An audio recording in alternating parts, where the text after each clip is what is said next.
helping you with Acorn and RISC computing. Good evening, everybody. Good to see you all, and thank you for taking time out of your busy schedules to come and listen to me yammer on about all things RISC.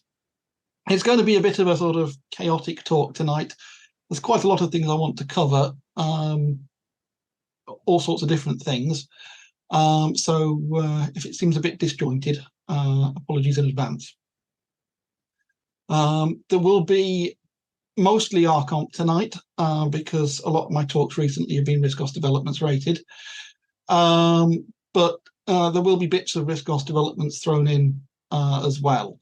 Because some people on forums have claimed that they don't understand when I'm RISC and when I'm RComp, I have here a hat, so that when I'm talking about RISC developments, I will put on my hat, and hopefully that will be clear to the forumites. For the rest of you, I trust you'll use your best discretion as to which I'm referring to based on what I say. So, where to begin? Essentially, this talk is going to be a touch of the what I did on my summer holidays type thing, since RISC people don't really get summer holidays, so we just play with RISC stuff instead. So I think I'll start with possibly the most boring part of it, but it gets one bit of the talk out of the way. And that is that this summer I replaced my long-standing RISC Cube, which has nearly done about 20 years of service. I attended many shows, but was finally starting to creak and steam a bit. And I replaced it with this little guy.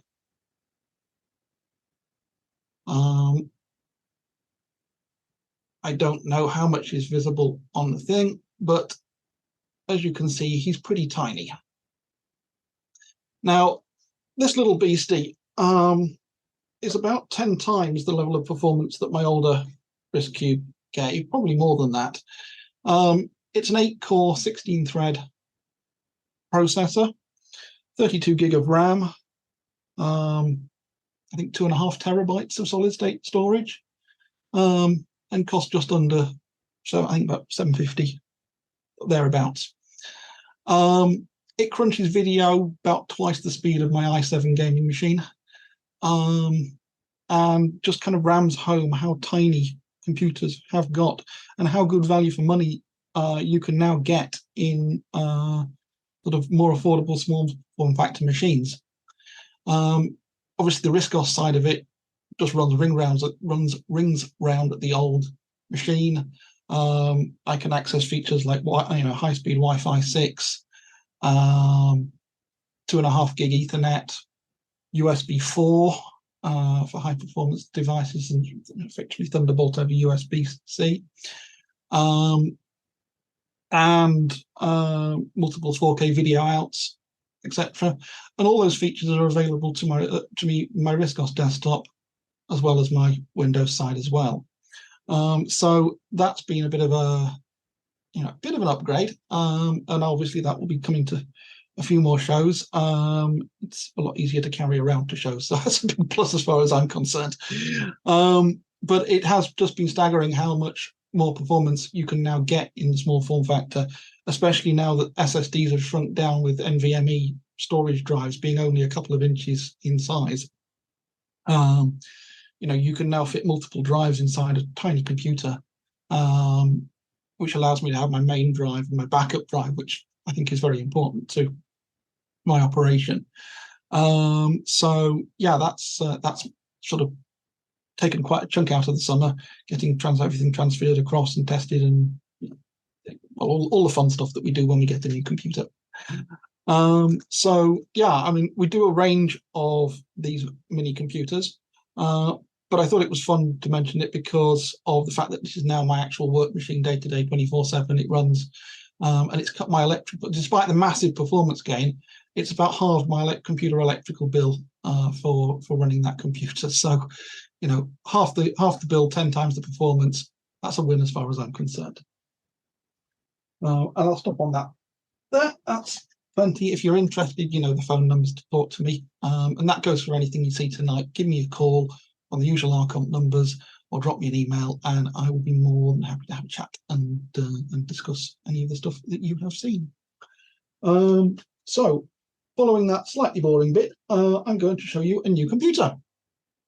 It looks something like quite a lot of the computers you have already seen, but it isn't what you've already seen. So I am going to show you this little guy. You're thinking, but Andrew, I've seen a Raspberry Pi 400 before. Why are you showing me a Raspberry Pi 400? And the answer is it's not a Raspberry Pi 400.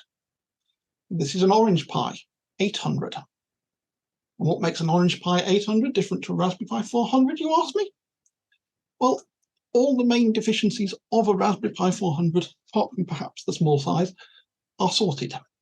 Most notably, you've got 128 gig of internal high-speed storage, which is the fundamental problem of a lot of the Raspberry Pi range.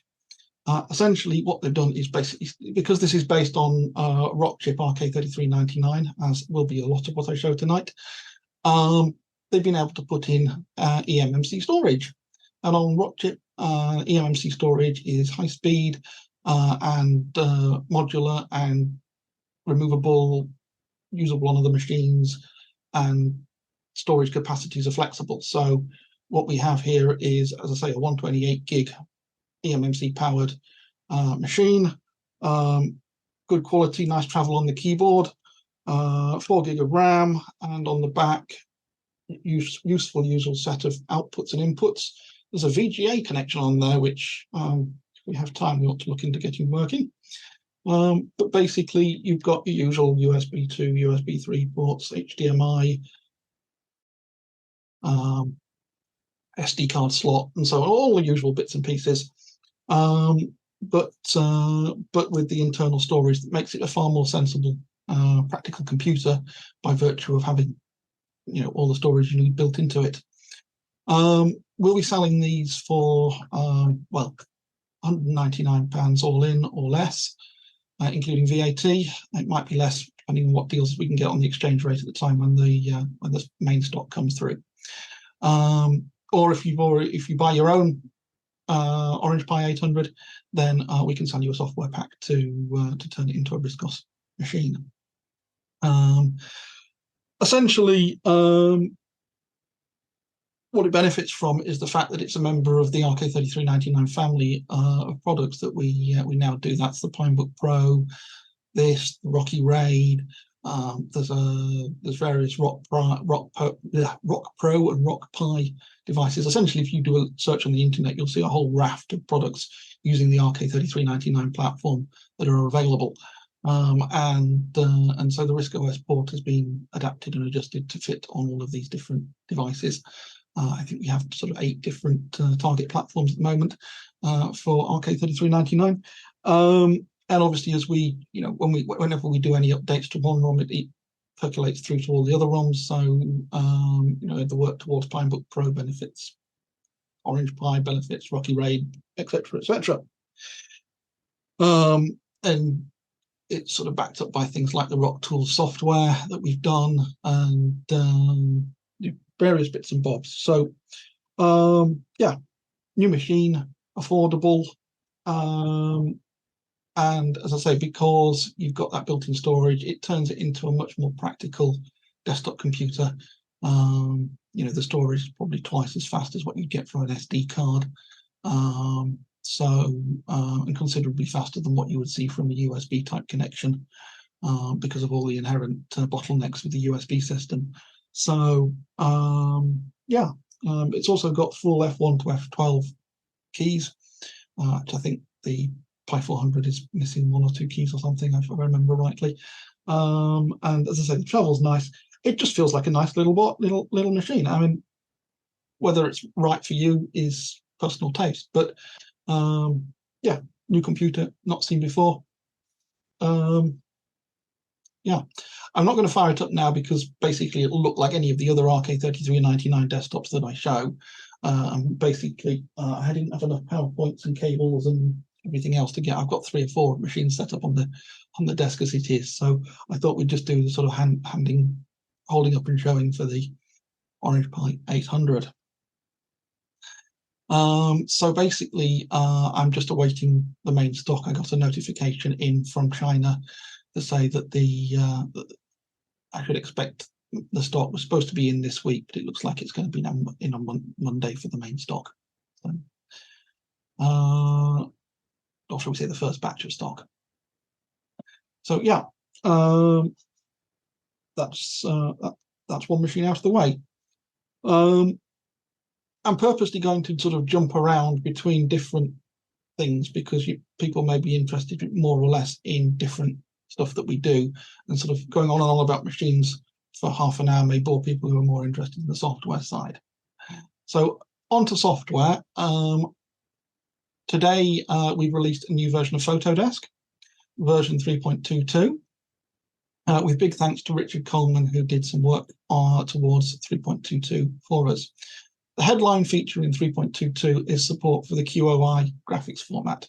I'm actually going to now share my desktop. And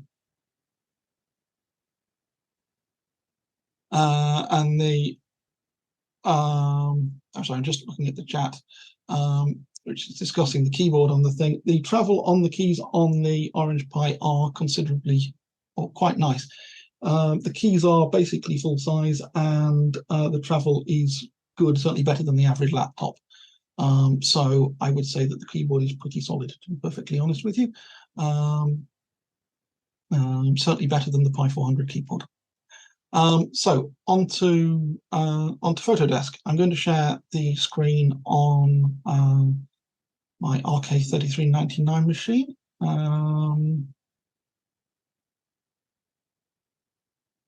Can you all see that? Somebody unmute and just come or give me a thumbs up. Is that a thumbs up? Yeah, we can see it. Yeah, okay, that's great. Okay, so basically we have. Nope, we seem to lost connection.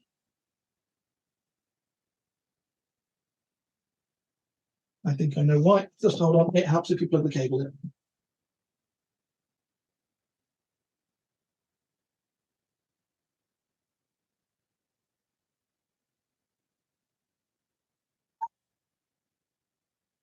Okay, sorry about that. I've only got one cable through to the table today because the other one has disintegrated.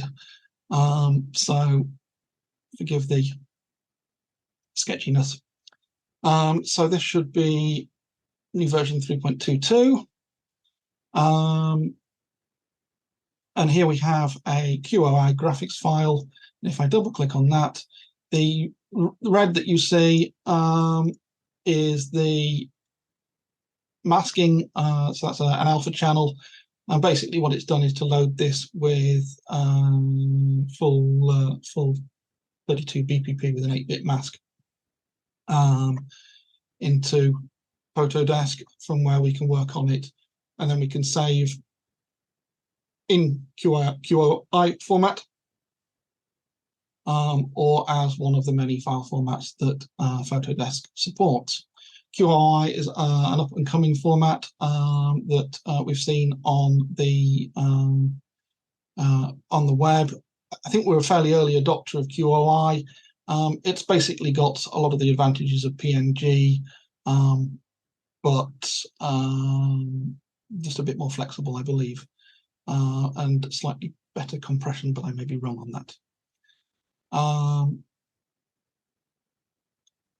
To be honest with you, I was just rather pleased that for once RISC OS was on the cutting edge of a new image format rather than playing catch up.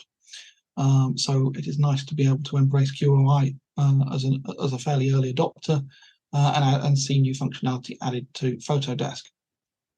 The new version of PhotoDesk also includes a raft of improvements and bug fixes.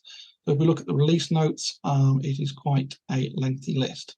It's probably the longest list that we've had since, well, probably almost before CGA had it, I believe.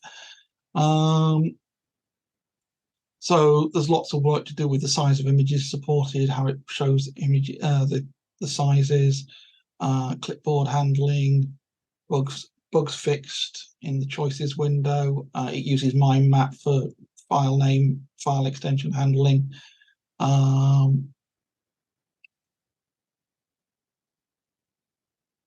mean, basically, you can see that a hefty list of fixes and improvements in the latest version.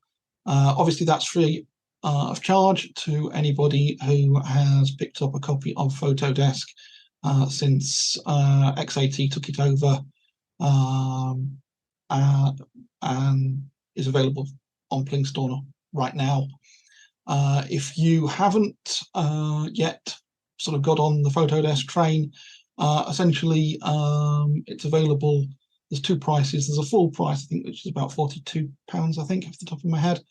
And then there's a discounted price, which basically more or less everybody qualifies for. If you've ever used PhotoDesk before, then you basically qualify for the discounted price.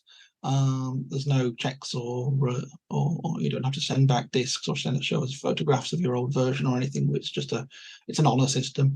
You just say, I'd like the discount, and you get it. So basically active development on the PhotoDesk front, and pleasure to be able to announce new version of much loved piece of software. Since I'm running this machine, I'm now going to put on my other hat for a minute. So we are now going into RISC developments. And I'm going to talk about CashFS because it's literally staring me in the face. And since it's right there, we might as well talk about it. CashFS is actually an example of an RComp product that's made its way to RISC developments. It's an idea I've had for a number of years, and it seemed absolutely ideal as a RISC developments product because it's eminently useful for what we need to do for Iris. CashFS basically works as an overlay to any filing system you like, and provides a memory cache for reading data from your main drive, and it basically sits between your applications and your drive, such that you can, when it tries to read data, if the data is in the cache, it will come straight out of memory, and if not, it will be pulled from disk through the cache and be there for subsequent disk operations. And then when the cache is full, it keeps track of how many times individual bits of data have been used, and it sort of casts things away based on how frequently they're being used and when they were last used, so that most frequently used data is kept in memory, and stuff that isn't used is the first thing to be dropped. Why is this important? Well, it's basically standard on other operating systems built into the filing systems, but it isn't on RISC. And whilst it is, I think, on the roadmap for the filing systems in due course, how long's a piece of string? And CashFS provides a way of doing it without relying on improvements to filing systems at OS level, and instead can work with any filing system, including network drives and things which almost certainly wouldn't be included in a standard upgrade to core filing systems. So the way it works is, if any of you remember an old Computer Concepts product called CFS or compression, what it did was it basically worked with any filing system to transparently compress and expand files as needed. And essentially you had a syntax of CFS hash the filing system name. So if your main drive back in the day was ADFS4, then if you used CFS hash ADFS4, that gave you the compression filing system version of ADFS4. And if you drag things into that, it would automatically compress them. In one window, you'd see the compressed version, in the other version, you'd see the uncompressed version. And that overlay system worked with basically any filing system, and has been basically at the back of my mind for a very long time as a way to do disk caching across multiple filing systems that simply refer to it as CashFS hash something, and get a cached version of the data. So if we take an example here, up here we have the RISC user guide as a PDF file. And if I double click on that, you can see it takes a few seconds to come up. If I sort of scroll through it, it's not bad performance if I scroll through it. I'm going to leave this over the right here because, well, actually, since it's on the left, we might as well put that on the left and CashFS on the right. Here we have the CashFS version of the same folder. If I double click on user guide in that, you can see that that came up basically instantly. If I browse through it, extremely fast. A real telltale example is if I do a search on the user guide for Cling Paint. 1, 2, 3, 4, 5, 6, 7, 8, 9, 10, 11, 12, 13, 14, 15, 16, 17, 18, 19, 20, 21, 22, 23, 24, 25, 26, 27, 28. You can see that took a while.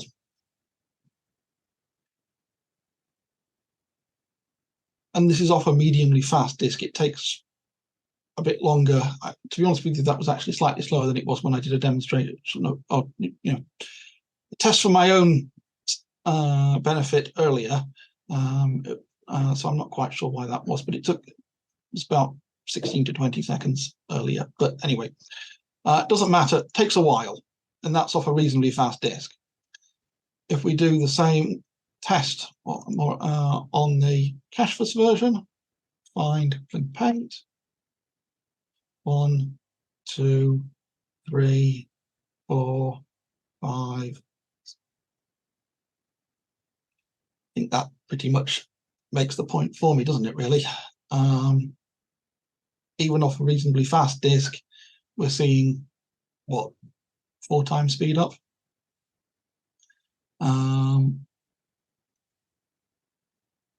If you're going off a slower disk, like an SD card, then it's going to be even faster. So, yeah, CashFS basically providing significant speed ups in disk operations. Now you say, why does that fit in with RISC developments and IRIS? Well, IRIS makes extensive use of fonts. So if we load, we just grab current version of IRIS.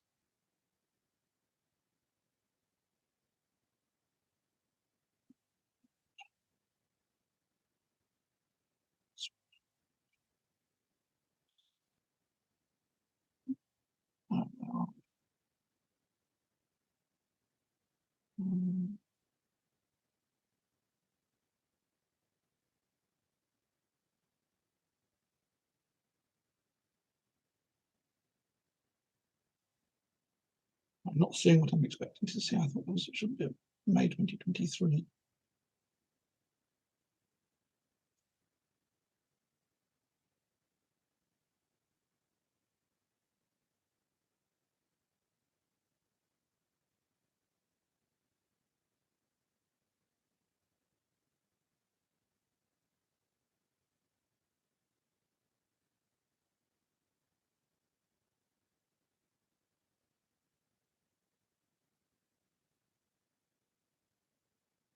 I should have done this earlier. Apologies. I was planning to show the PDF. I wasn't initially planning to do the IRIS example, but I think it probably is important to see the benefits. So if we refresh that and load IRIS up, the home page currently will break because it doesn't like the hash in CashFS hash.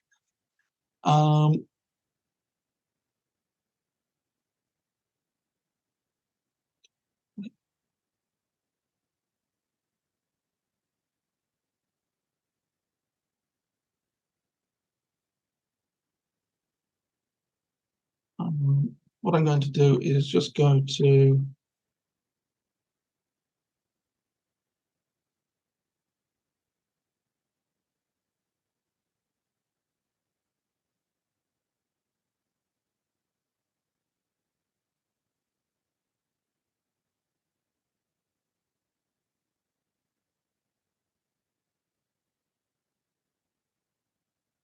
now. Wikipedia makes extensive use of fonts, and that's really what we're coming down to. If I open a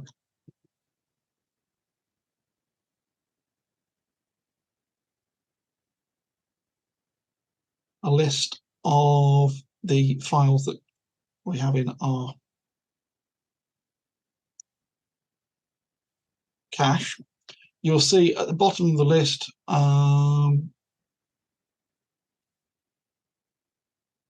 the various font files that are used, and you can see straight away that the number of hits we're getting on these is quite high, sort of 150 plus. If I start going into pages within Wikipedia,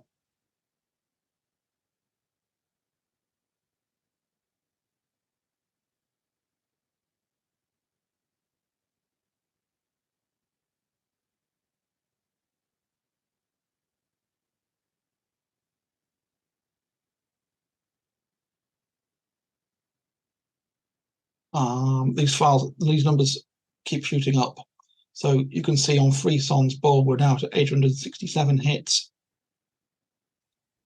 And there'll probably be similar, larger numbers of hits on other similar fonts. Point here is that the more you use Iris, the more it's hitting all of these font files. And on other platforms, you would expect to get filing system level caching taking care of this. In RISC-OS, we don't have that. So with Iris using CashFS, then all these fonts and other files that Iris is hitting on a regular basis will be coming straight out of the cache. And if we try this, I'm not going to do it now, but if we were to do the same sites without using CashFS, Wikipedia can take much longer to render because of all the font accesses. And if you actually enable it with sort of support for like Chinese and Japanese characters, it becomes quite astronomical.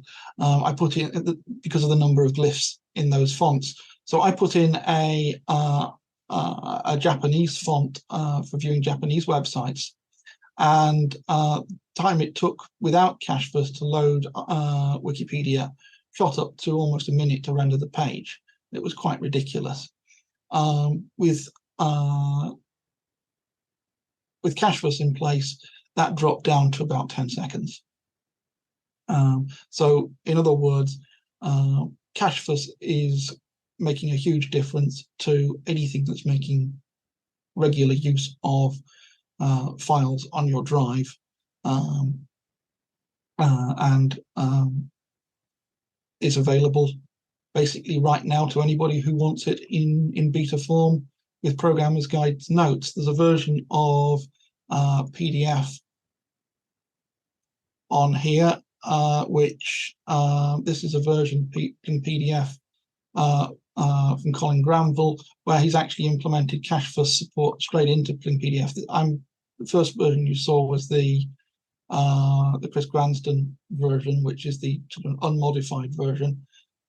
This one from Chris Granston, basically he bolted in CashFS support straight into the application, so that if CashFS is running, it uses it, because it made such a difference to the speed of PDF rendering.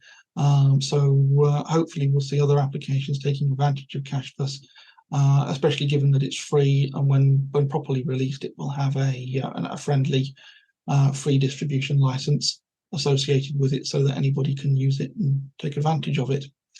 Now, since we're talking about Iris and CashFS, I had a little chat with Richard, my co-director, earlier today, and he was happy with this sort of mini announcement. Anybody who's here and is paying attention is welcome to download free copies of CashFS and Iris from www.riscosdev.com/Wakefield. So that's HTTPS www.riscosdev.com/Wakefield. And Wakefield is all lowercase. And that free software, that's Iris and CashFS, will be up for the next 24 hours for you to get free copies of that software. After the 24 hours, then if you can get for CashFS, just drop me an email and I'll send you a beta copy to play with. Let's say the beta copy includes documentation of how to make use of it, both as a user and as a programmer. So yeah, CashFS, improving performance on all of the RISC-OS machines, whether it's a Raspberry Pi or the latest and greatest. Yeah, download it, play with it, enjoy it. We're hoping to do the reason why it's still beta rather than final release. I think this version still has a problem when using it to compile code with the DDE. I think it broadly works, but I think there's still one example that doesn't. So I was hoping that we'd have had a new version for the meeting, but it hasn't arrived. So there's still a bug to sort. And we also want to implement write caching as well. But that's proving just a little bit tricky to decide how to deal with disk errors when you're caching it. If you write to the memory cache, and that's okay, but then when it tries to write it to disk and there's a disk problem, how do you notify the user back when it may be some point later in the, if it's cached for a few seconds, it's going to be after the application was written to disk, so the application will think it's written the data to disk successfully. How do you get back to the application to say, actually, no, it didn't write successfully when we finally tried to write it to disk, and report that back sensibly? So there's just a few little challenges there, basically how best to handle some of the error reporting for writing. But conceptually, that's where we're going with CashFS. Obviously, that will ultimately be built into Iris to take advantage of that as well. So future versions of Iris should be faster as well. Okay, so time to take the hat off. These demos have been running on this RK3399 platform. This is one of our ROCC RAID computers. This particular one has basically a 128 gig eMMC chip. As we've talked about, the eMMC on RK3399 is a little different to that comes with the compute modules on the Raspberry Pi. On the compute modules, it's actually a chip that is soldered onto the board, so basically it's non-upgradable. If you want to get a bigger eMMC chip on a compute module, you basically throw away a compute module and get a different compute module. Also, the maximum that they sell is 32 gig, which, whilst okay from a RISC-OS perspective, is not massive. I think it's 8, 16, 32, whereas for the RK3399, the sizes are 32, 64, 128, etc. And in practice, you wouldn't have less than 64. You'd probably have 128. But, greater sizes, I believe it's got a wider, more lanes, as it were, for the eMMC. So potentially more performance there. eMMC 5.1, I believe. Yeah, it's also modular on the RK3399, so it actually just clips into a socket, and you can remove it from the board. So if you want to upgrade an eMMC module with an RK3399 platform, you just take it off, put a new one on. And there's also USB adapters that you can literally stick it on a USB stick and read it on another RISC-OS machine or Windows machine or whatever you want to do. So basically, quite flexible in terms of how the eMMC modules on these are handled, which does mean that if you have any problems with one, it's a lot easier to recover the situation rather than having something that is sort of baked into a board. So yeah, now ROCC RAID basically provides a range of different drives available to itself. So the main drive we're running on today is the eMMC, but we also have a 2-disk RAID mirror, hence ROCC RAID. And I haven't actually got anything on the RAID drive, but basically what we have here is 2 SSDs. In this case, it's two crucial SSDs.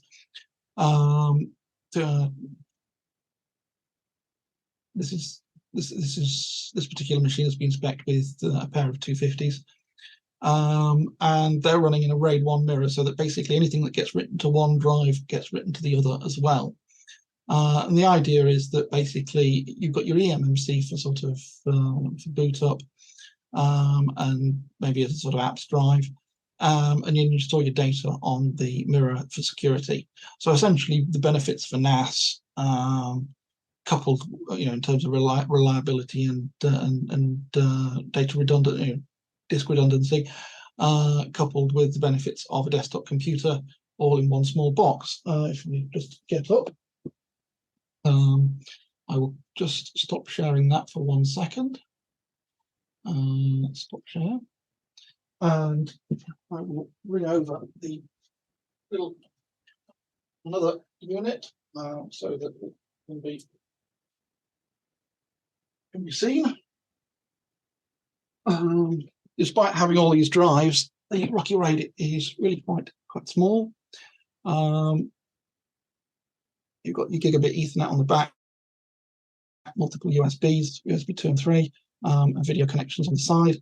And I think here you can see the twin SSDs along the bottom, and on the motherboard, got power going into the board, and there are fan connectors and things if people want to use fans, but to be honest with you, I just prefer to run mine totally silently.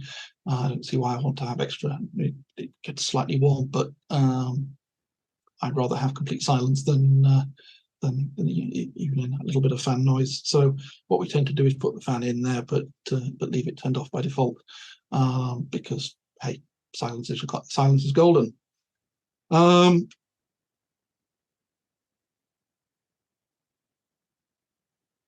Yeah. The RAID feature, I think, is quite nice.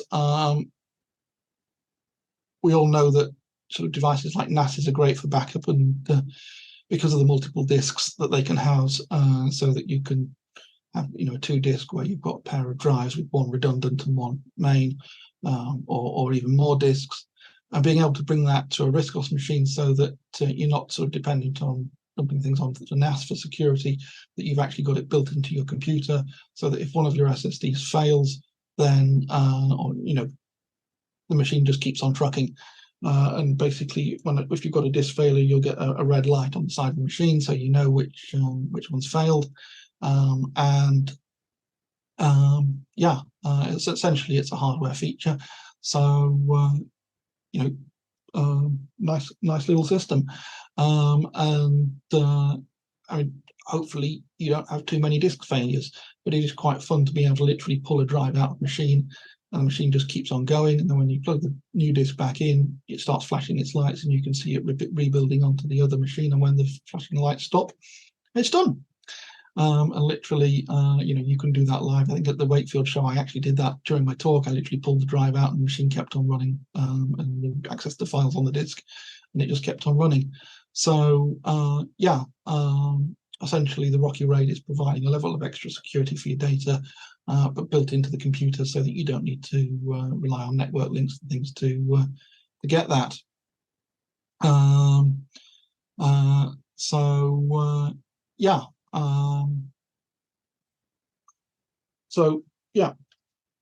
I shall put this back on the side.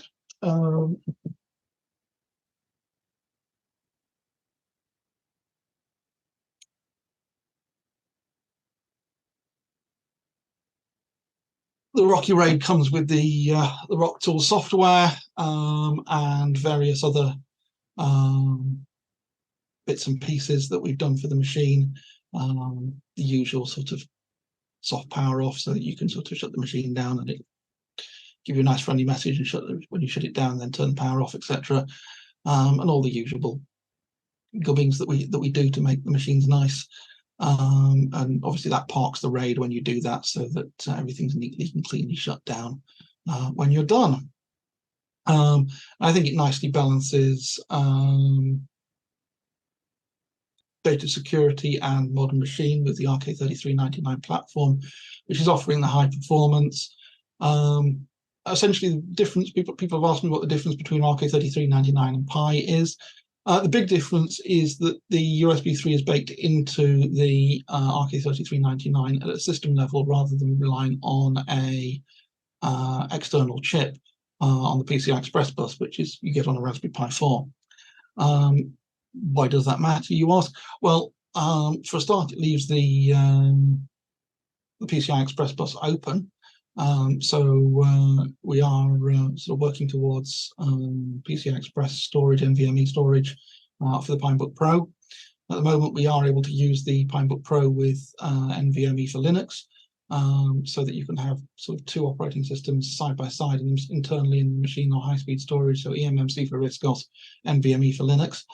But it would be nice to have the NVMe available on RISC-OS. We have got the PCI Express bus up and running. It does sort of train and sync now. We're currently working on the device enumeration portion for that, so that's coming along. And the RK3399 is a high performance device, sort of 1.8 gig, 2 gig, etc. Depending on the unit. 6-core processor, though obviously RISC-OS is only using the single core. And essentially it's pretty much as modern as it gets with 32-bit compatibility for RISC-OS. So it's a nice chip, obviously sort of 4K graphics, high-speed Ethernet, all the goodies that you would hope for in a modern RISC-OS platform. And as I say, covers a variety of devices, which makes it nice from a sort of longevity point of view, and means that we can generate new ROMs for all of the different platforms at the same time. Speaking of Pinebook and the like, if I got the Pinebook Pro, I won't go into too much detail on Pinebook Pro because most of you have seen it and or got it now. But we have just released a new ROM. It's technically beta, but I think it's good to go with sound. So if I turn on my Pinebook Pro,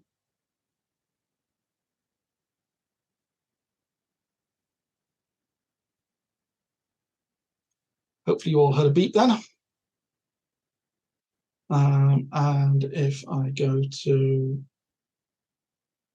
my versions, good old-fashioned Doom.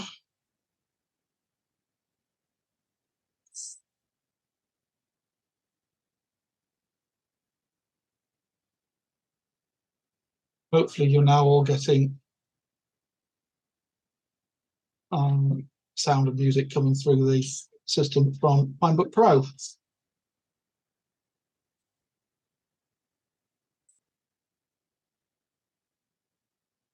The sound was the major area that previously the Pinebook Pro was not living up to the Pinebook original gen. Otherwise, it was obviously much faster, better screen, better keyboard, you name it, just all round better. But we hadn't yet got sound. As you can hear, we now do.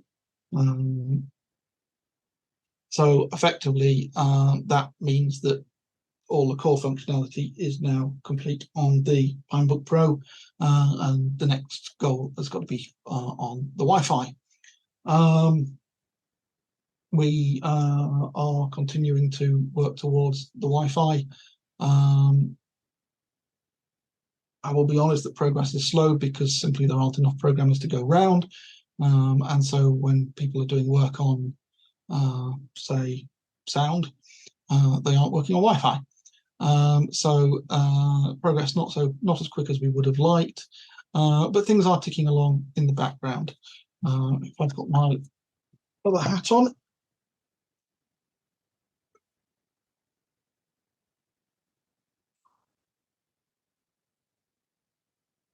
I can say that the from a RISC-OS development perspective, the Wi-Fi manager is continuing to be developed. I've shown that in previous talks. I'm not going to show that tonight because there's nothing particularly major to show over the previous versions.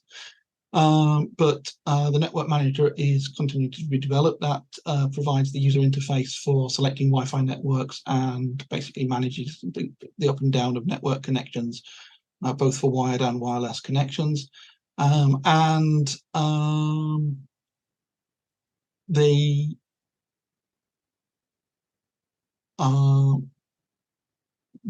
state of play that we're at with Wi-Fi is that we can see Wi-Fi networks. Technically, we can sort of join them. Essentially, it will enumerate the available Wi-Fi networks, but it doesn't necessarily get the channel numbers right. So progress, but not necessarily there yet. It's also not 100% at the time, so there's a few gremlins to iron out.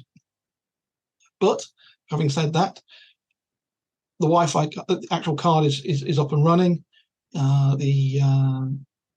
It's making wireless SIP connections in terms of sort of scanning things and picking up signals and listing them. The network stack knows that it's a Wi-Fi adapter, and that means it needs 802.11 protocols applied to it. All of that stuff is working with the stack. So, good progress, but still no cigar in terms of sort of having a complete Wi-Fi setup just yet. I had hoped that we would be sort of delivering Wi-Fi around now, but as I say, it's simply a case that the limited number of programmers that we have available to us, we would desperately like to have more programmers working for us on this. But it's availability of people with the necessary skills who aren't tied up all day doing well-paying other jobs. But if anybody is interested in joining the coding team, we would be very keen to hear from you, whether it's part-time or full-time. We can pay for development, but probably not as well as an average company would pay. So, but do get in touch and we can see what we can do. Taking the hat off and going back to our comp again, I do want to hold up another touchy-feely, because since we can't do native Wi-Fi, we have done quite a few solutions over the summer for people who need Wi-Fi for the different, whether it's a desktop computer or whether it's Pinebook Pro. And so the quick, a nice solution that we've come up with is one of these little beasties. Essentially, it plugs into the mains. It's not networking over the mains like we've done in the past, but it is genuine Wi-Fi. But what you've got is basically it's acting as a bridge between Wi-Fi and wired. I'm sure a lot of you have seen this kind of thing before, but what's quite unique about this one is that it has on the bottom a gigabit Ethernet port, not 100 meg. Almost all of the ones you see generally are 100 meg connections, so they'll boast sort of Wi-Fi at over 1,000 megabit, and then they'll put a 100 megabit wired connection on it, which rather defeats the purpose somewhat. So these ones, which we sell for 49 delivered, include gigabit support. So when you connect them into the computer, you get high-speed connections via Wi-Fi. They can be configured via RISC,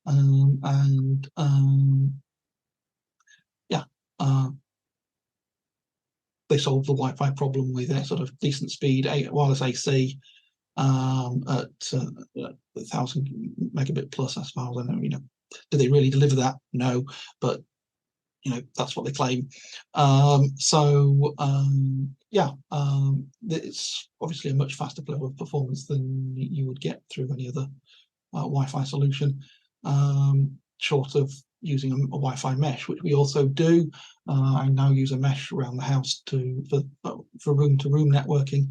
And basically a mesh system essentially uses a series of nodes around the house, and all the nodes chat to each other.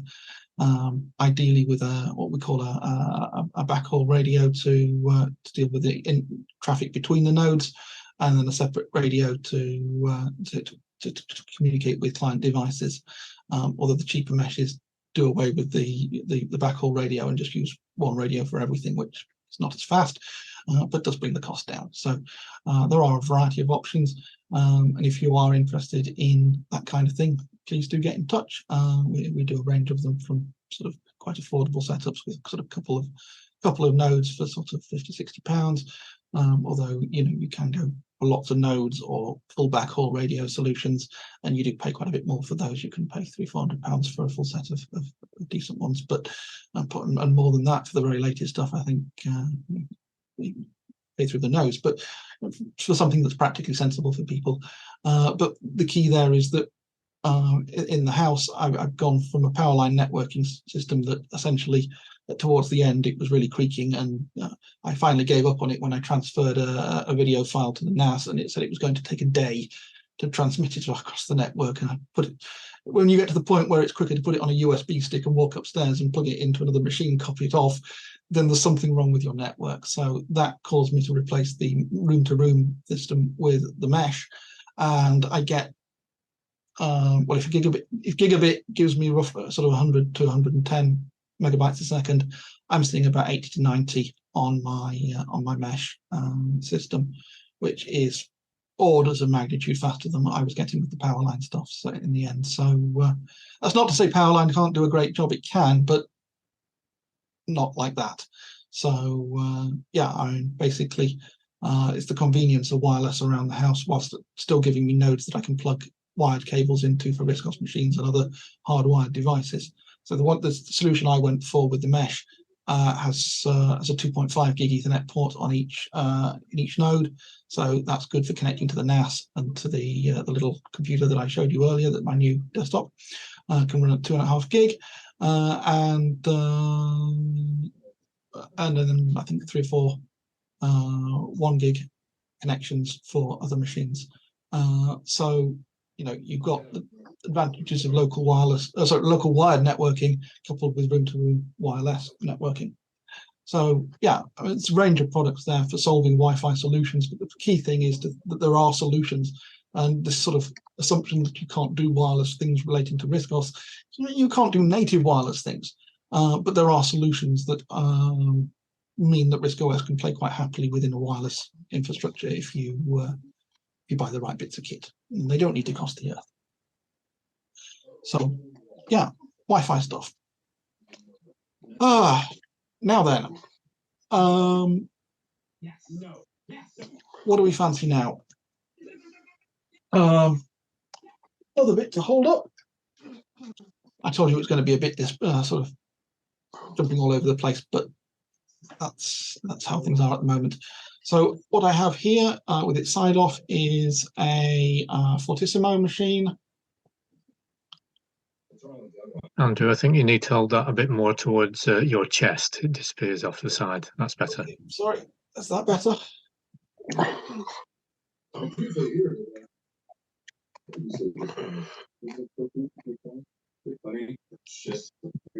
You should be able to see 3 SSDs in there. You can take 4, but I've only got 3 in there.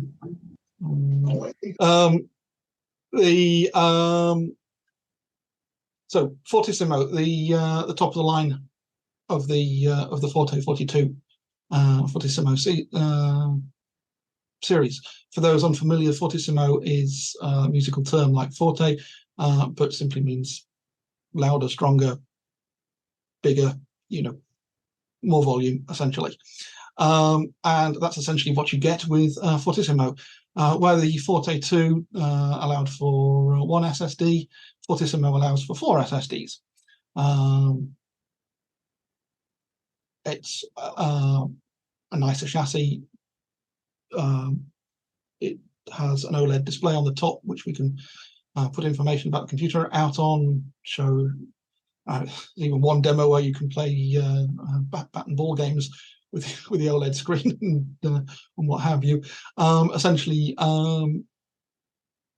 that's used by the supplied software to show information about the system. And it also acts as a power on-off switch. So you press that to turn it on, and it says hello and rolls the logo and gives you information. And then when you shut it down, it says goodbye and sorts of nice little bits and pieces.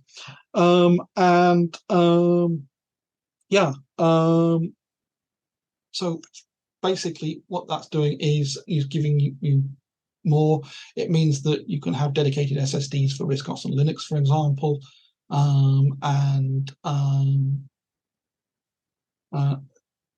it's also possible to do away. I mean, one of the things with a lot of the machines that we're doing now is to try and do away with SD cards as much as possible, because SD cards are not the most reliable things in the world, and not the most performant. So you can go entirely SSD, for example. And quite a few users like to have more than one SSD, so a backup SSD, main SSD, etc. And that's possible with Fortisimo. So basically, essentially, it's a logical extension. I don't see that it completely replaces Forte2. The Forte2 is a cheaper system. The chassis alone on the Fortisimo is quite expensive. So that comes as a good £100 more expensive than the Forte chassis. But on the other hand, it is better and provides more. That's not to say the Forte2 chassis isn't good. It very much is. But there's more in a Fortisimo. So we've been shipping those since March, in fact, all the machines that I'm showing are sort of shipping with the caveat of the Orange Pi 800 when they actually arrive in the door. I'm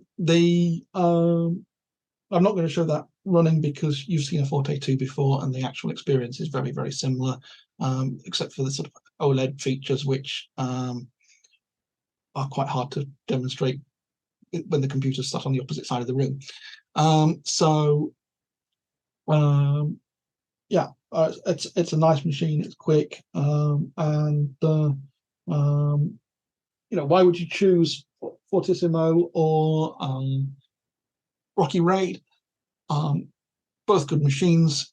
I would say Fortisimo if you want to have lots of drives, have Linux drives, RISC-OS drives, mix them, etc. That does use Pi as the basis, so it's a sort of cheaper board, but there's they've been around for a long time. People know what they're doing with Pi boards, so solid choice. Lots of flexibility on the drives, and obviously it comes with Forte-Tools, PyTools software to get the most out of the Raspberry Pi board. Or with the ROCC RAID, you've got the advantages of the RAID and the eMMC. Again, good data security, and the sort of the leading RK3399 platform across all the devices. So lots of reasons to choose both, really depending whether as I say, I would say if you've got an interest in running the Linux as well, then I would say the Fortisimo is probably the best one to choose. If you're looking at it more from a RISC-OS only perspective, then whilst it is nice to have all those SSDs for RISC-OS purposes, frankly, you'll probably get more use out of the RAID mirror in the ROCC RAID if you're having multiple drives like that. So the combo of the eMMC and the RAID drives, I think, would probably edge it out as a pure RISC-OS machine for me personally. So pros and cons on each of those systems. Just trying to think if I've forgotten anything I wanted to say on those. I think I've covered a lot of stuff there. The final machine I want to talk about, which is flickering away in the background, is the Hydra, which we launched at the Wakefield show. I need to move my cables around once more.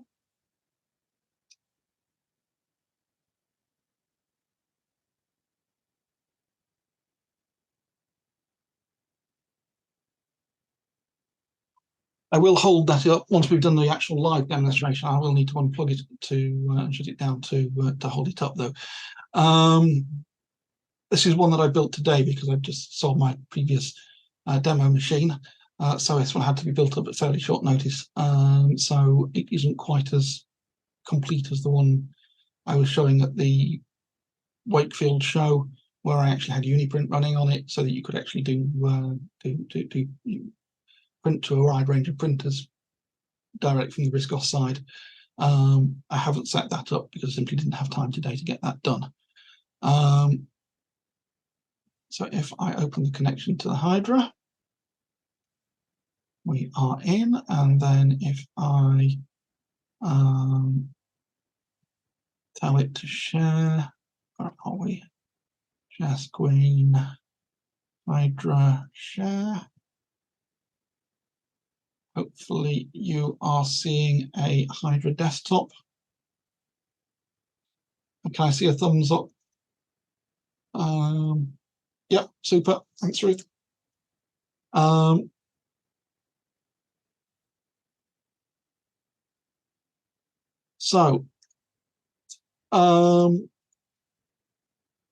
Essentially what Hydra does is to harness the compute module for the Raspberry Pi, which is a small board which provides the guts of a Raspberry Pi on a module.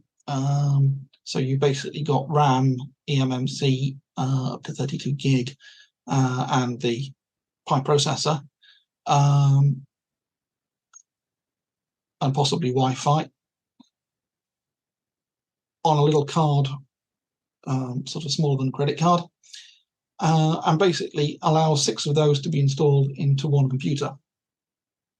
So basically it has a motherboard that provides all the connectivity, and you slot the compute modules into the motherboard, and each compute module is basically a fully functioning independent computer that is joined together at motherboard level so that you can communicate with all the other compute modules on the board. So this one I've got today has got 3 of them. Essentially I've got one running RISC-OS, which is the one you're looking at right now. That one I'm using eMMC storage as the main drive, and then it can access each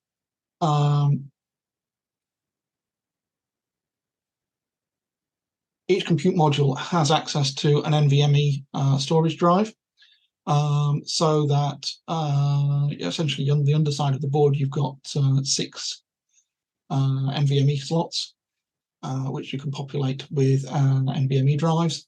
There's a removable back panel on the case that lets you access the underside of the board so that you can actually take the, if you want to replace the and change around the NVMe drives, you can do so without having to remove the main motherboard. And so basically we've got one RISC-OS one, we've got one running traditional sort of current version Raspberry Pi Linux, and then we've got another one that is running the sort of hot off the press Raspberry Pi Linux that has just come out this last week.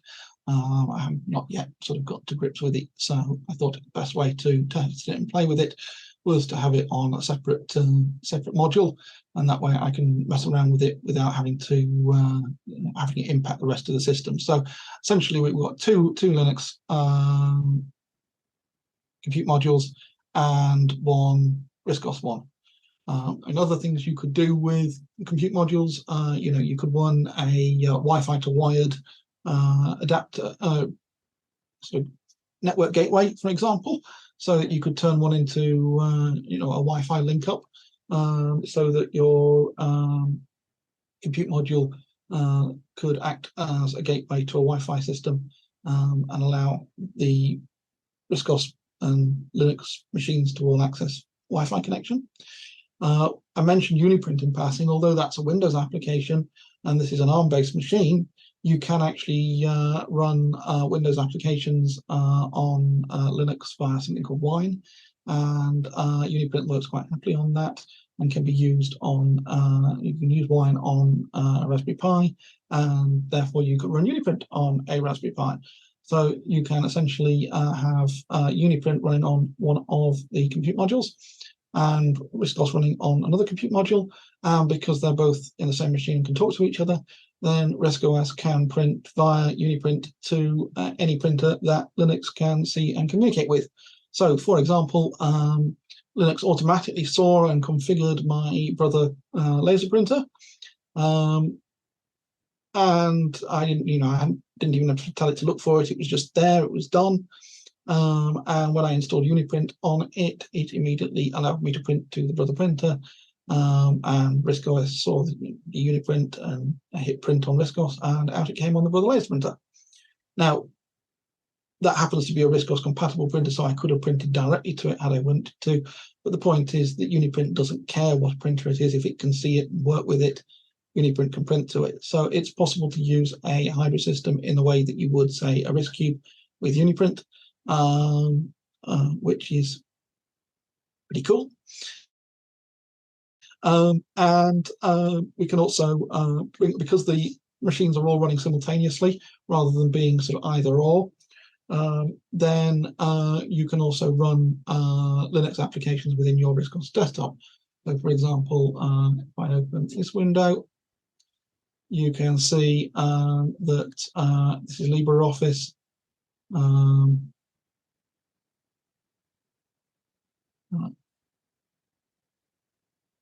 It feels faster when you're actually sort of not going through multiple layers of VNC. So at the moment we're going through a Zoom to a VNC to VNC. So yeah, it's not going to be as nippy as it is sort of one-on-one. But you can see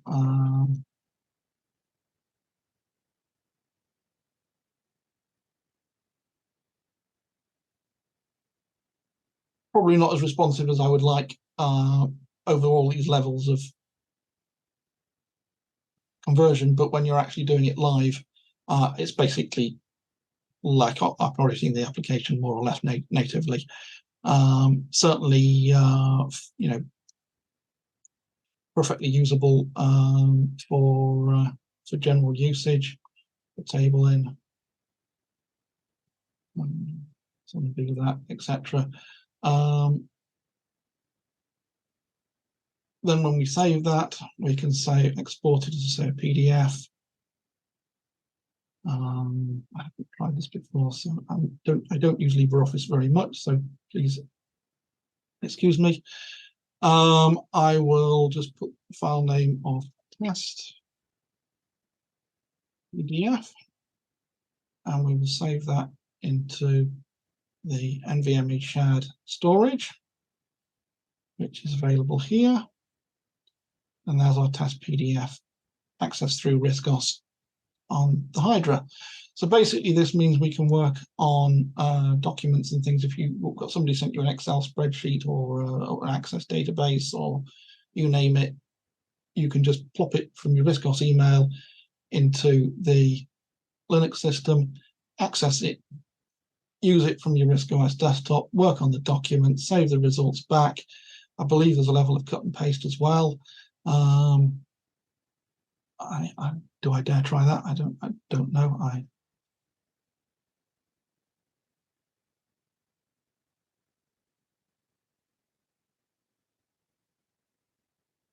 Yep, some cut and paste going on there. So essentially, it means that Linux and RISC OS can blend seamlessly together, much like if you recall back in the day with a PC card on a RISC PC. So basically, that's with LibreOffice. Don't save that.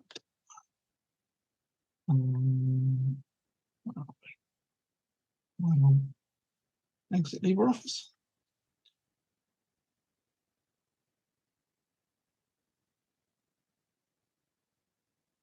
And then if we bring up a web browser,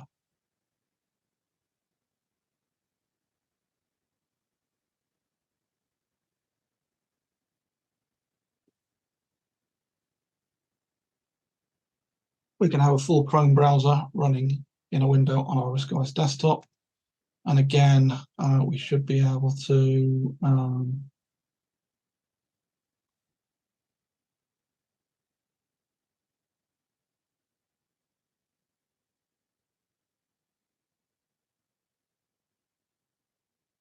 and paste.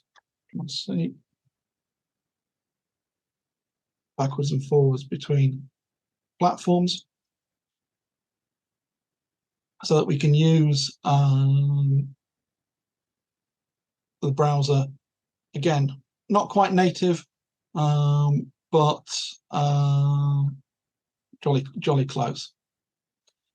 I think we can also do things like video, although it will be quite choppy, especially given all the layers. But there we have video clip from the BBC going through the different systems and being used from our RISC-OS desktop.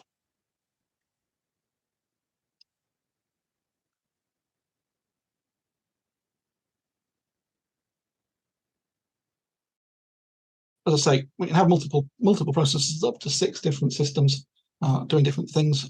You could also have something like a games-orientated one. There are versions of Linux for Pi that are designed as like retro system emulators, so that they've sort of come up with a retro user interface for selecting different old arcade machines and things like that. So you could have that running on your machine. You could have there's also, I've seen like a sort of desktop that had integration with things like Steam via the sort of Intel emulation to allow Steam stuff to be run on a Pi system. So there's a variety of different options and things. I mean, in practice, I can't imagine that most users would need more than 2 or 3 modules. But the flexibility there with the board is such that we can do that. Obviously, one big goal will be to have the NVMe storage working natively on RISC-OS as well. That is something that we are working towards. But at the moment, the NVMe storage is available to us from the other boards. So again, the RISC-OS machine can take advantage of multiple NVMe drives on the different boards connected to the main motherboard. So as you saw, I was transferring files to and from the Linux world, and that's just sort of the Linux is literally running from the NVMe drive connected to that module. So that's what I was doing. So you can store your data, RISC-OS data there quite happily. And if you've got multiple solutions, you can have multiple drives and things, and really expand to your heart's content and back up from one to the other, or however you want to do it. So a lot of flexibility there. You could even do it the other way around, where you have Linux as your primary desktop and RISC-OS as your secondary desktop. If you're more of a Linuxy person but still has an interest in RISC-OS, you could have a Hydra that runs primarily as a Linux system, and you just got a RISC-OS there that you can access at the click of a button to test your software or whatever, however you want to do it. There's a lot of flexibility in a Hydra, and essentially each one is sort of bespoke and built to whatever your requirements are. They aren't the cheapest systems in the world, but I mean, you're talking sort of, I think the cheapest we can do now is probably about $699. But when you consider that the RISC PC was well over £1,000 to get this level of functionality in a machine for the price is quite remarkable, really. Again, you get the usual RComp software bundle of bits and pieces with it,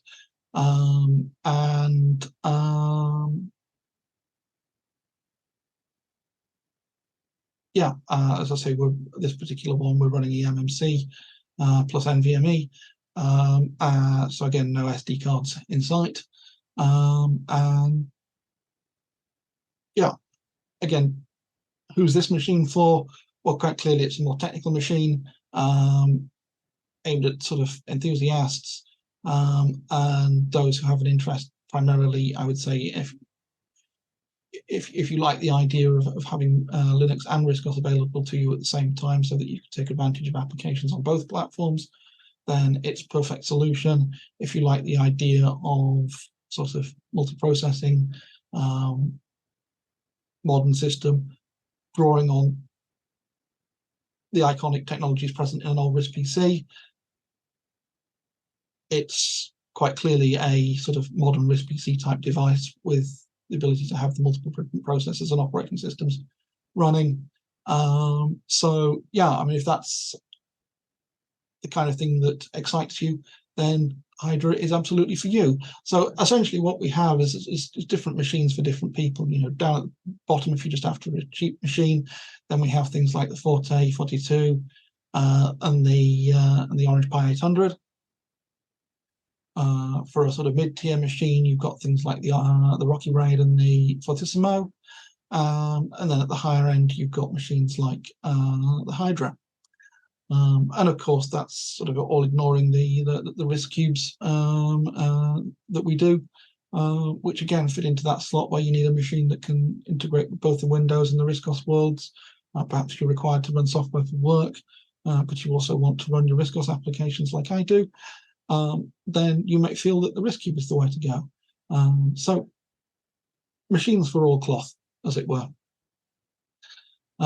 So yeah, I'm going to close that one down. There's probably a lot more I need to show you, but I also know that time is passing, and I think it's probably better that we stop sharing there, and I cut things short there, and open it to questions.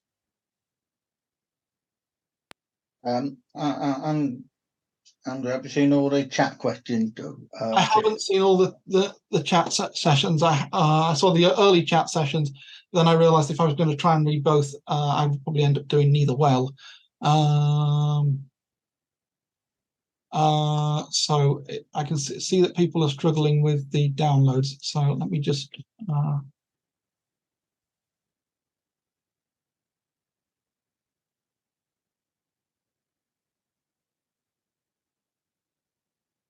I can see the problem. I think I need to put a file in the folder to make it available to everyone. So when I finish tonight, I will go and make sure I put an htaccess file in there so that everybody can access the directory listings. In the meantime, if you put /CashFS, I think it's /CashFS, let me see, riscosdev.com/CashFS 1016. Nope.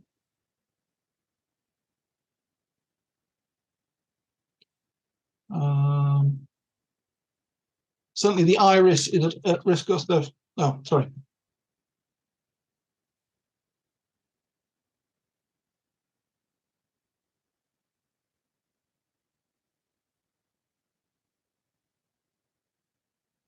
Okay, so if you go to riscosdev.com/Wakefield and then iris.zip, is it a capital I? I think it might be a capital I. Yeah, so the iris is iris with a capital I.zip, and CashFS, does that mean it's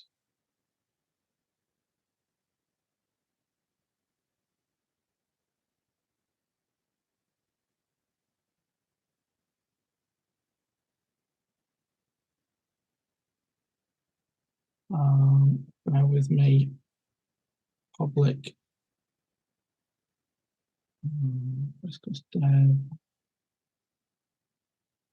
CashFS. Okay, so it's CashFS 1012 with a capital C and a capital FS. So capital C, ACHE, capital F, capital S, 1012.zip will give you the download for CashFS now. And I will go, and after the thing, I will correct the actual URL. So apologies for that. I did rather rush it through and didn't test it, as you can imagine. I just couldn't put the files in the folder and assumed that you would be able to read it. So I will correct it, but in the meantime, those are the URLs that you need.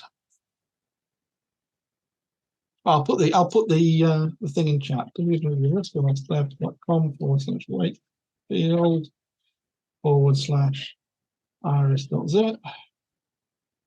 Dev.com/straight field /CashFS 12.zip. Okay, sorry. Yes, that's a lot easier if I do it like that, isn't it? Okay.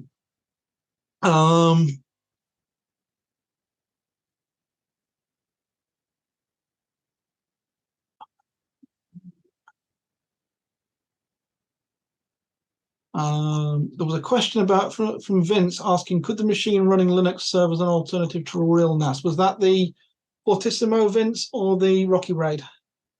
That was the ROCC RAID. I mean, yes, is the short answer. Or indeed as a RISC-OS machine, if you were just using ShareFS and what have you, then it could act as a sort of mini RISC-OS NAS, although ShareFS is hardly what you would call. Yeah, I was thinking in terms of Linux because of all the other services you could run at the same time, such as a DLNA server for media files. Agreed. And of course, if you run Linux on it, you will get USB 3 speeds rather than USB 2 speeds. So there would be definitely a reason to run Linux rather than running RISC-OS. But since we're all about the RISC-OS, but yes, you could certainly do that. That question was more of an aside than anything else, because obviously this is, as you say, a RISC-OS meeting. Hey, always happy to sort of see other uses for the machines and how people get the best out of them at the end of the day. It's machines for whatever purpose you see for them.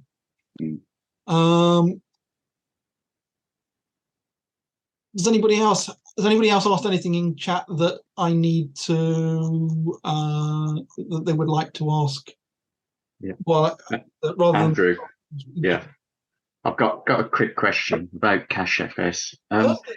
So you say it caches file system. So does it cache FAT32FS as well? Because that's already got its own built-in cache. As far as I know, I would need to double check with Andy just to make sure I'm not talking absolute gibberish. But as far as I know, it specifically knows that things like RAMFS and I would assume FAT32FS are no-nos. And it simply turns itself off if you try and access a RAM disk or something through it, because there would be no point to it.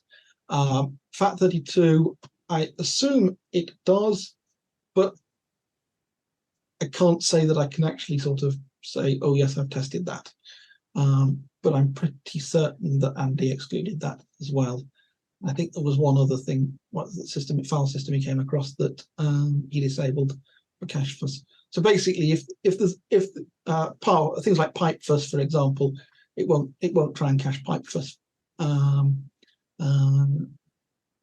So basically, where it makes no sense to cache the things, it will exclude those filing systems automatically. When it comes to performance, does CashFS do better than if you were to put the stuff in the RAMFS? Generally speaking, RAMFS will be more or less similar to CashFS. I mean, it's an interesting one because in certain situations it can be faster because literally when you request the data, it can deliver it immediately. You don't have the overheads that are normally associated with a filing system. RAMFS pretends to be a file core disk, for example, with certain limitations that come with that. You don't have that with FAT32. Sorry, with CashFS, but you do to some degree because ultimately it has to be transparent to the application, so it still has to sort of implement the things that they would expect. So in practical terms, I certainly wouldn't, if you've got stuff in RAM disk, I probably wouldn't then run CashFS on top of it. As I say, we do, I think, disable it for RAM disk because all you'd be doing is duplicating and wasting your RAM because you'd have it in RAM disk and you'd have it in CashFS RAM. Would be a bit silly. So probably not.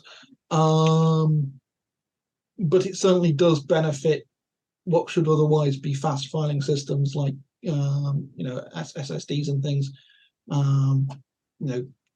Colin was testing in PDF on an ARMX6 SATA SSD, and saw a doubling in performance, at least, if not 3 times plus. It was a considerable boost in performance running from CashFS, even off an already fast SSD system. So some SSD drives have onboard RAM and do read and write caching to an extent. Does CashFS do rather better than that? Well, the point is that RISC OS doesn't sort of know about that, so you've still got the inherent sort of overheads of SATA processing or USB or whatever sort of is in between the system and the drive, plus all the inherent overheads of file core and so on. So whilst the cache on a drive can be beneficial, it's not. You've still got to talk to the physical drive through physical protocols to get that data, whereas CashFS is right there coming straight from RAM. So, gotcha. It will be faster. Obviously, the degree to which it is faster and more beneficial will depend on the system.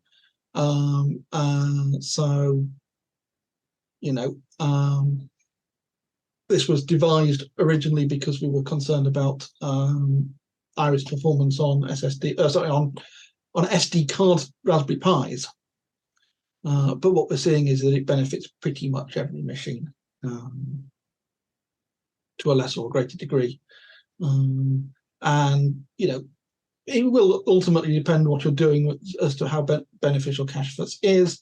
If you're just sort of loading an entire file into RAM, like you load an impression document and install the whole of the impression document in your main memory and work on it, quite frankly, CashFS won't help you a great deal because it's loaded, impression has loaded the whole file into RAM. Conversely, if you're doing the sort of multi-file, impression allows the multi. Chris, you'd know the term that they use, multi-document file or something, where all the pictures are separate objects. It's pulling those pictures into memory when it needs them. Then obviously that would be much faster because those images would be cached in CashFS. So, depends how applications are running as to exactly where the benefits are. And to be honest with you, I am keen to try and see the right stuff going because I think that could be quite considerable win from quite a number of programs where they just kind of write data any old fashion to disk. Well, if you can write to RAM, then that will be way faster, and then it can quietly shuttle it to disk. Another question I have is that will an NVMe filing system be a file core filing system? Almost certainly, yes. So there will be overheads associated with that. But the closer you get, at the moment, with something like a SATA drive, you've got quite a few inherent limitations of the SATA protocol and the way it has to packetize it and send it, deal with the packets and transfer them across between the RAM and the controller and the drive, etc. With something like NVMe, it's literally a blob of storage on the PCI Express bus. So there is a lot less, pardon the term, crap in between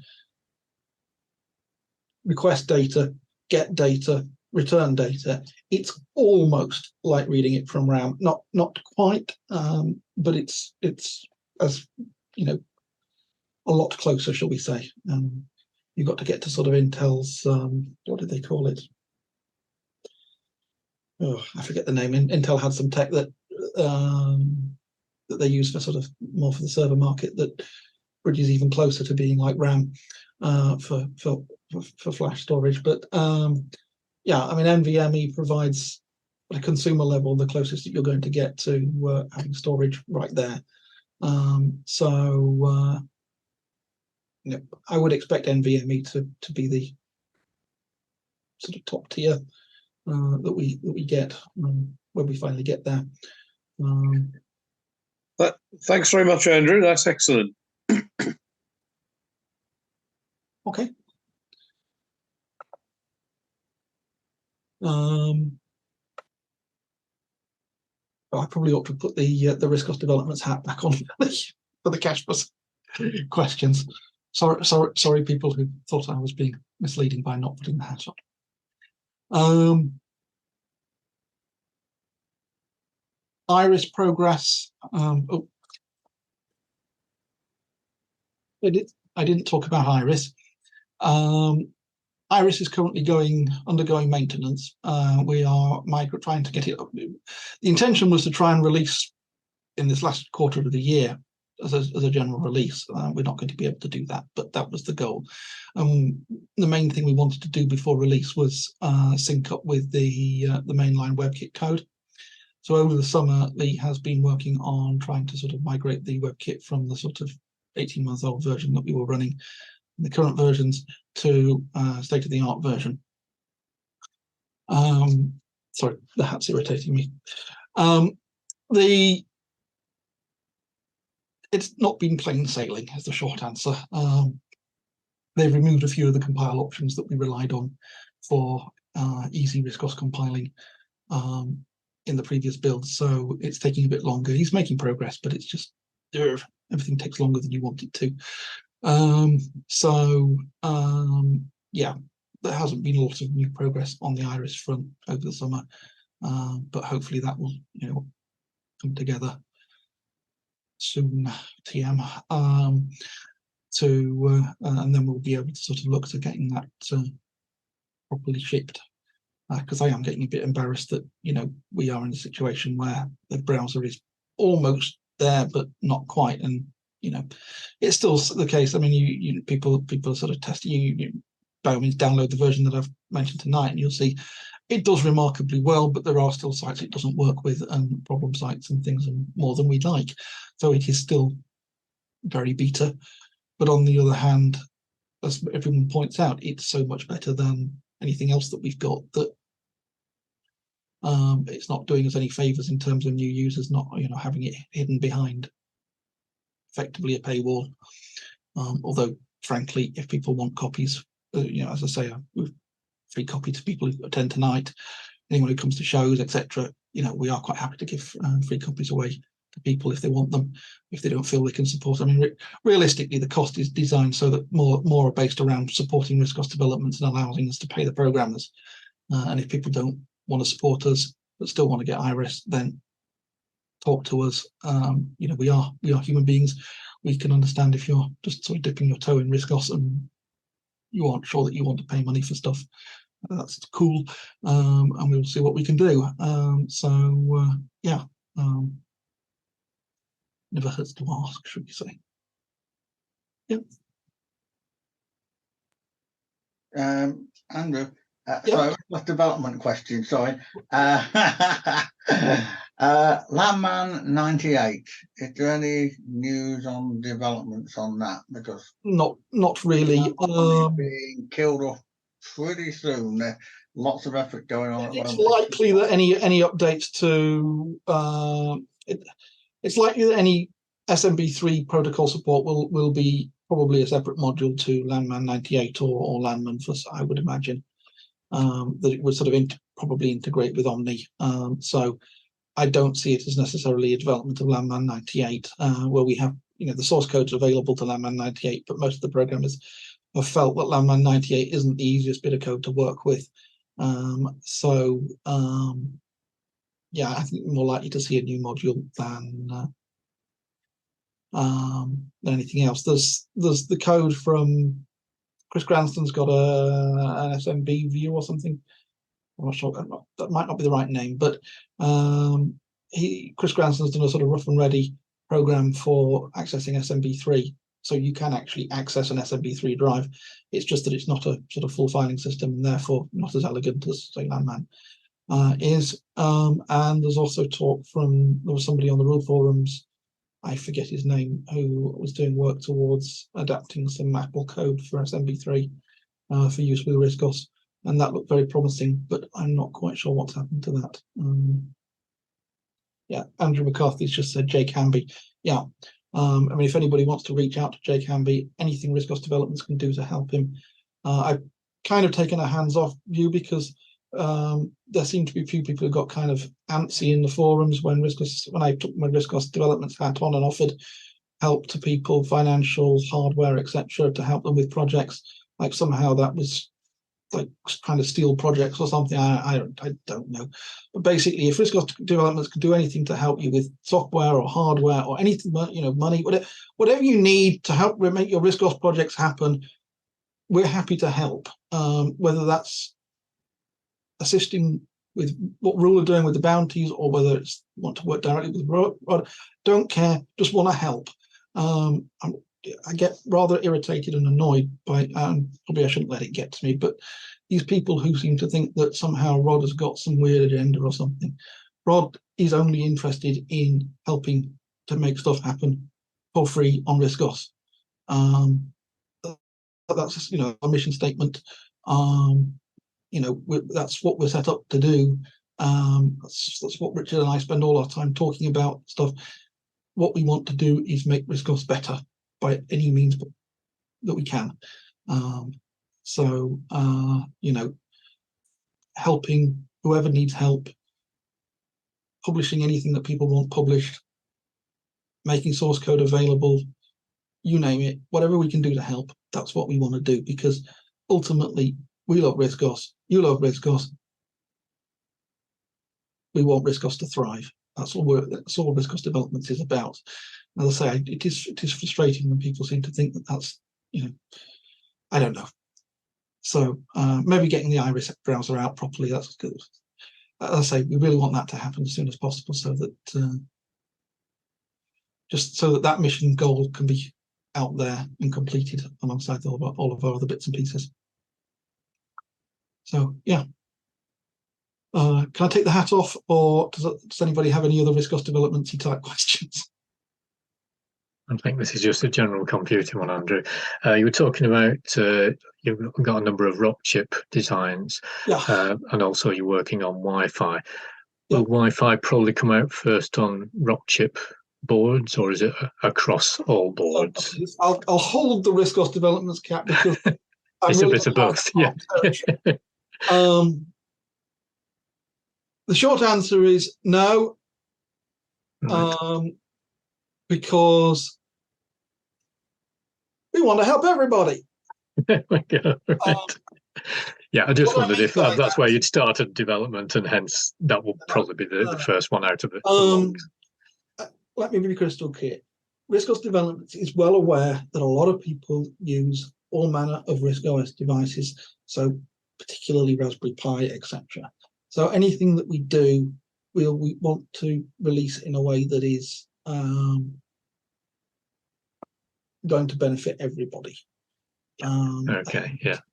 Politically, it would be suicide for me to sort of say, oh no, RISC-OS development is going to do Wi-Fi, but it's only available on ROCC chip. Right. That would be makes mad. sense. Yeah, yeah. I'm not a nutter. I know I've got to put food on the table, but like I said, RISC-OS developments want to help RISC-OS, not Archon.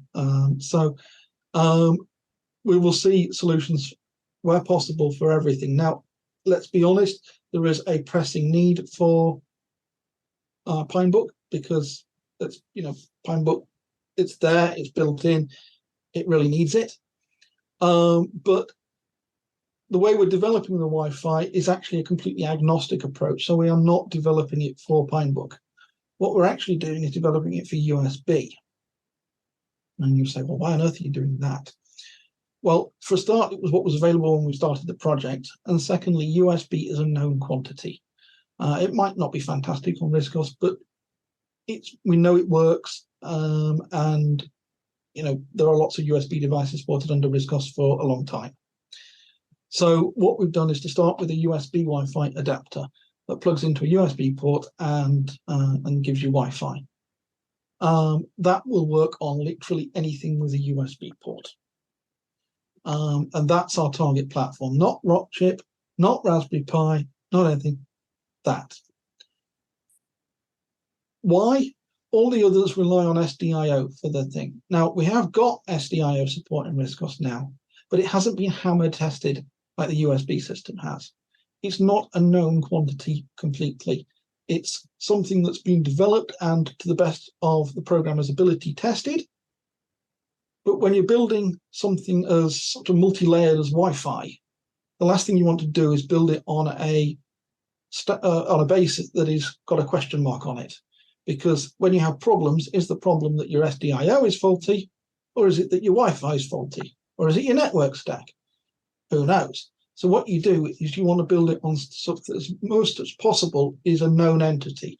So USB is a known entity. They're actually building the USB Wi-Fi driver into the USB Ethernet driver because, again, it's a known good path through that the USB Ethernet driver implements the necessary networky bits, and people, the programmers know it, they've worked with it, it's known good, and therefore you bolt the new stuff into the known good stuff, and that way, as much as possible, you can track where the bugs are because they're likely to be in the bits that aren't known good, as it were. So that's how we're developing the Wi-Fi. Now, there are essentially three. So that's probably the first Wi-Fi platform that will be available. Will be a cross-platform USB plug-in dongle that provides Wi-Fi to RISC, simply because that's likely to be the first one that's ready. That's really good. Yeah, that's a nice answer. Yeah, thanks. What would follow would be SDIO based. Yeah.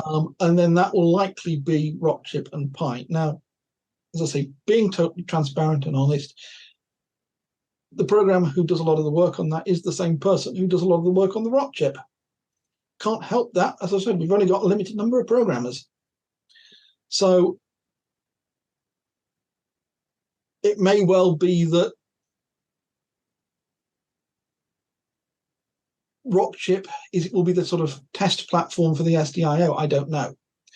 But the SDIO work has been done for Pi, for BeagleBoard, for PandaBoard, for ROCC, for IMX, for you name it, everything with an SDIO controller that you can get. So the SDIO work is there for all the platforms.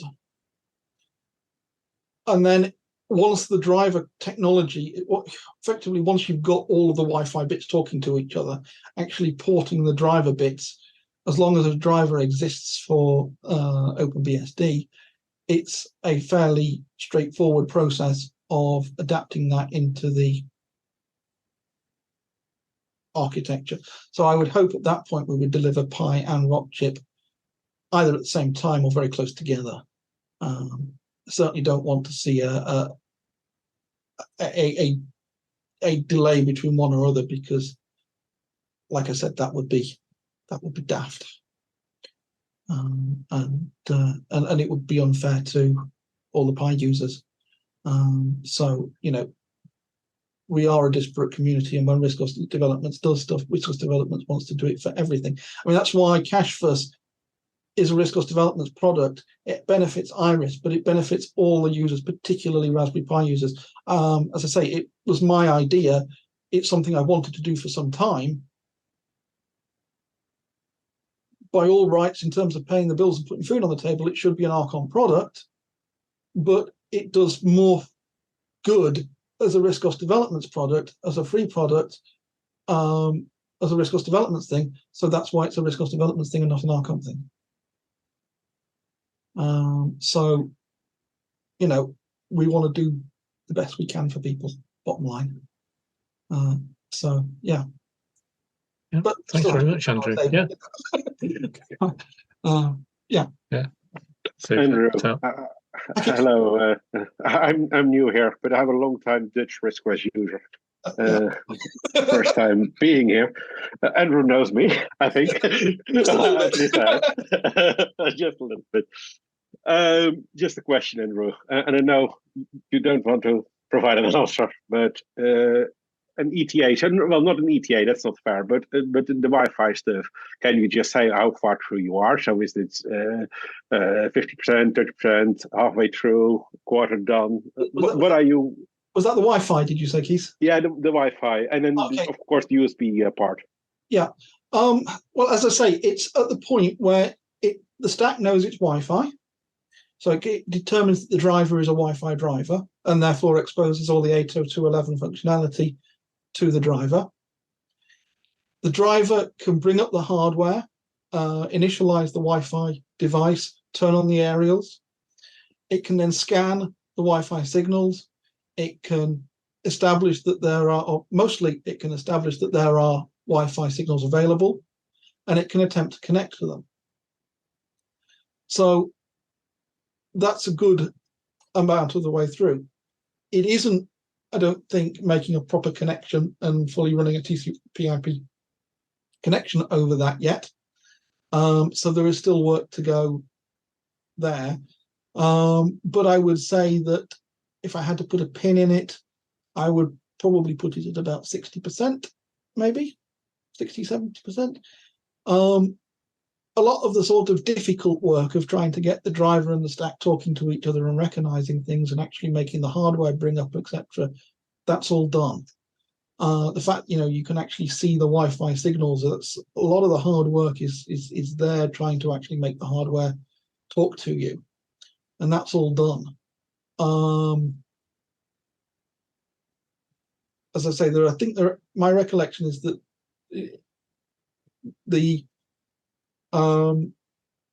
it's not 100% reliable in terms of the scanning, that sometimes it doesn't find the Wi-Fi signal. So there's some work to be done there, just trying to make that happen 100% of the time.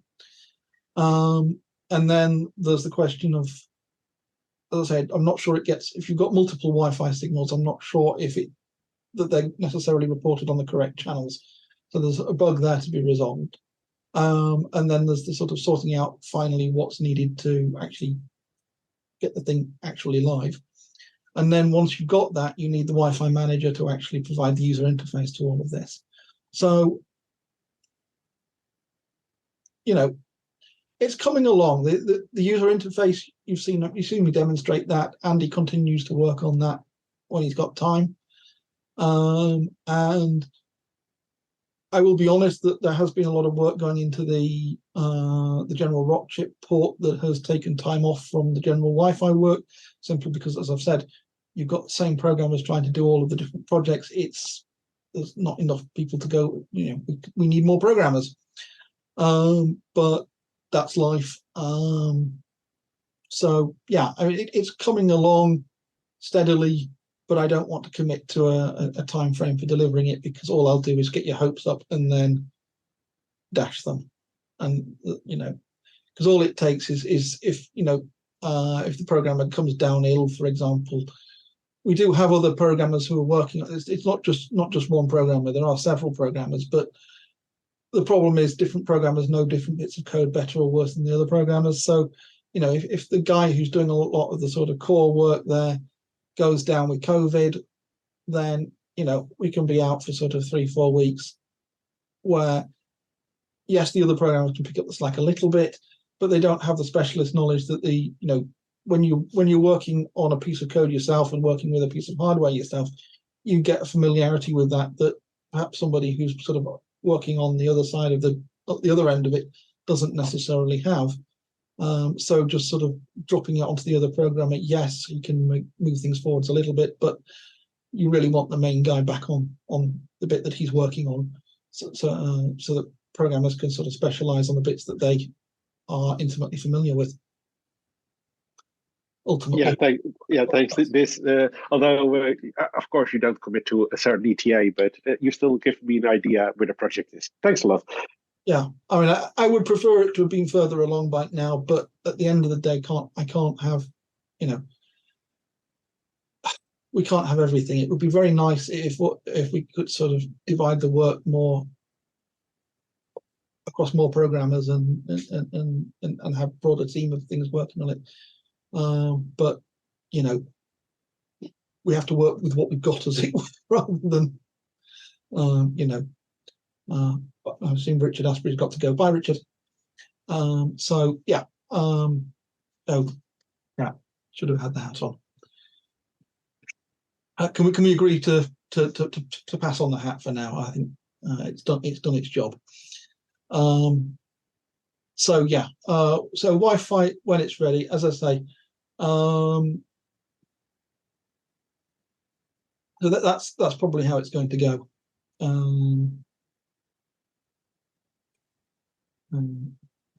Just a question. Did I understand correctly that the same programmer is doing the hard Wi-Fi?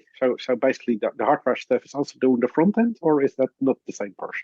No, we've got separate people are doing the front end and the back end. Okay, that's good. So that's why the UI can kind of develop separately to the back end.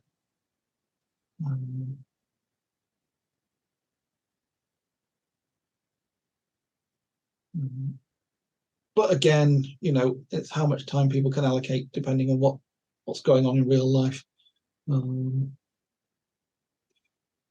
Although RISC-OS development does have money available to pay for work, a lot of the time we try and do things as well. I'm a northerner, like you guys are Yorkshire folks.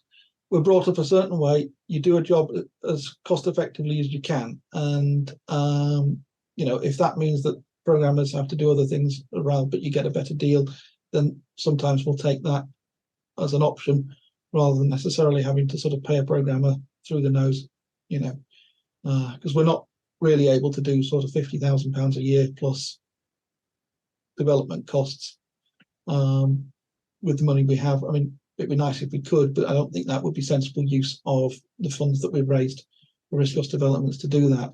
So balancing is, I think, the key. I remember Steve at RUL was saying something similar with his talk. And RISC-OS development tries to be a little bit more pragmatic. We will use money where it's beneficial to do so, but we can't throw it away and just have, infinite programmers working for infinite money. That there is just not money to go around. And the RISC-OS world doesn't, unfortunately, generate the level of money that some, the kind of skilled programmer that you would want can potentially earn an awful lot of money in industry. So it is always a challenge to find the right balance there. So yeah, we do what we can. Vince says he's from Bristol and fully yeah. I think it's a nationwide thing. I was just playing into stereotypes. People always go on about Northerners being tight-fisted, so why not play into it? Yeah, I mean, there's a financial responsibility that comes with being a director of the company, that we want to see the resources that we have available not squandered, put simply. It's not so easy to replace those funds because you can get funds, where funds being donated by people, you can get the donations once, but getting repeated donations, you can't keep going cap in hand to everybody every 5 minutes asking more. You've got to be delivering and delivering value on that money that's invested. So that's what we try to do. Any other questions? I've got to give my apologies and leave now, Andrew, but okay, thanks for a very interesting talk. Thanks. Okay. Good night, everybody. Good night. One quick question. Is there going to be a Southwest show? Oh, yes, I did pay the deposit for the Southwest show. So, yes, there is definitely going to be a Southwest show.